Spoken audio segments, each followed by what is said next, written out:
everyone, you're watching BPM. I'm Lindsay and I'm very lucky to be hanging out with PNAU, otherwise known as Nick and Peter. Guys, thank you so much for chatting to BPM. Thank you. And the day is finally here. Soft Universe has been released. How are you feeling? Yes, I've got it right here, been listening to it this morning.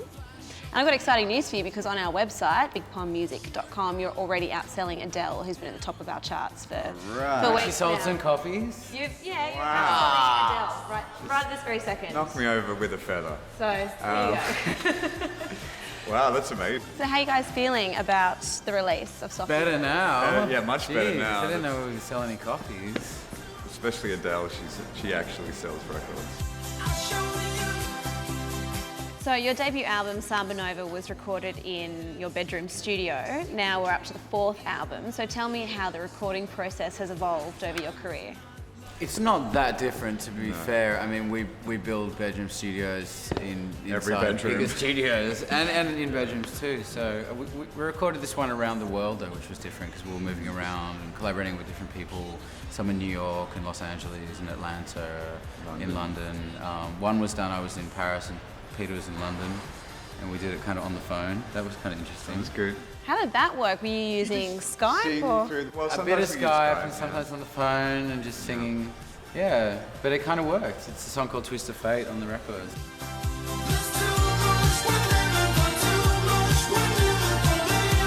So it's been quite publicised that Elton John is a massive fan of yours, which is incredible. Like, what a cool person to have supporting you. Tell me about his input into this particular album. Well, he kind of found us here a couple of years ago. He bought our record and I guess he really liked it.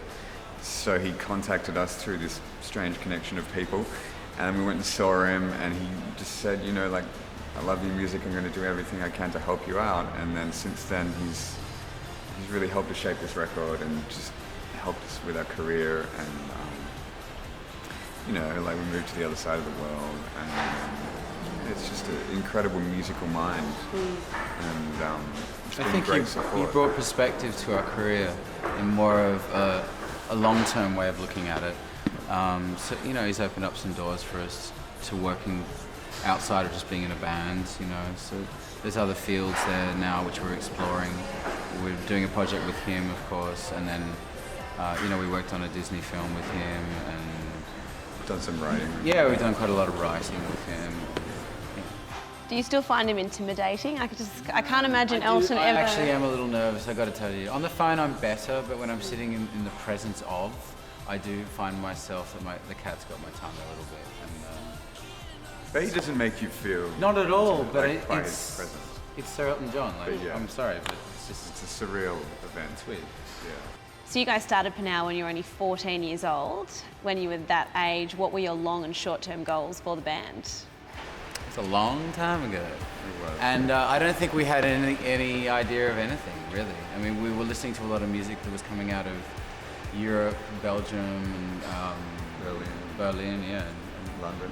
And I don't know. And the records that we liked were very small, boutique-y things that would come out on a big black wax. And generally instrumental. Yeah. We weren't listening to pop music really. But yeah, you don't know. I mean, we were kids. We really had no expectations beyond.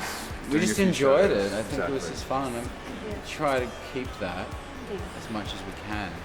Obviously, the business and a lot of things get convoluted along the way, but we try and still conjure up that naivety and that childlike feeling of just wanting to express yourself and making cool sounds and jumping around the studio. You know? Yeah, I mean, it can be a bit of a strange business to be in, and I guess the fact that we started so young, you know, you have to remind yourself every day the reason you got into it in the first place, which is because you love music. You know, it's not for any other reason.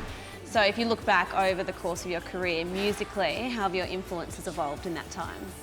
Musically, well, I Our think influences have broadened a lot. yeah, the music we listen It's to quite now niche. is much more song-based, and I think certainly for me, like musically, my musicality has improved in terms of being able to play, well, a few things. Your Not, constant piano stability. yeah. Obviously, you're singing. I mean, you didn't sing at all when on No. the first record.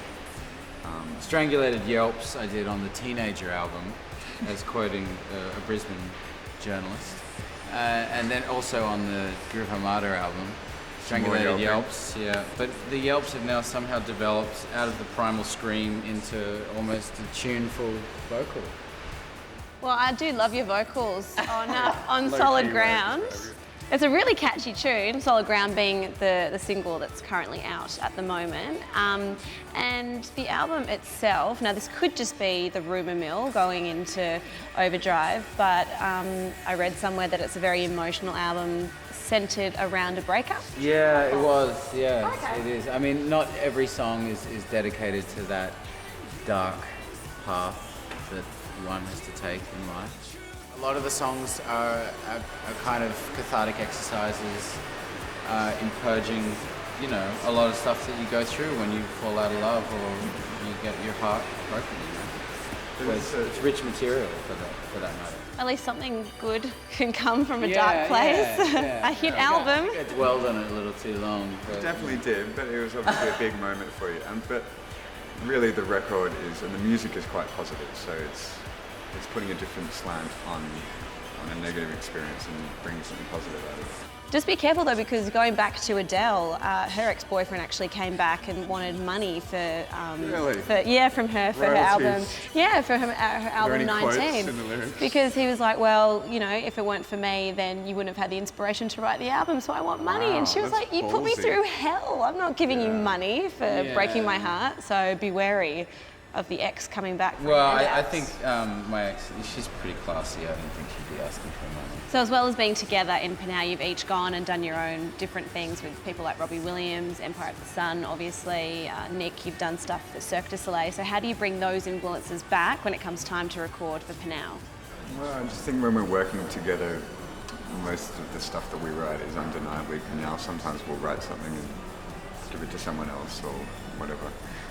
But we don't really put too much thought into it, because then you're planning something creative and that never really works. Well, congratulations, Soft Universe. I've been listening to it all morning. It is fantastic. You can buy your copy at bigpondmusic.com.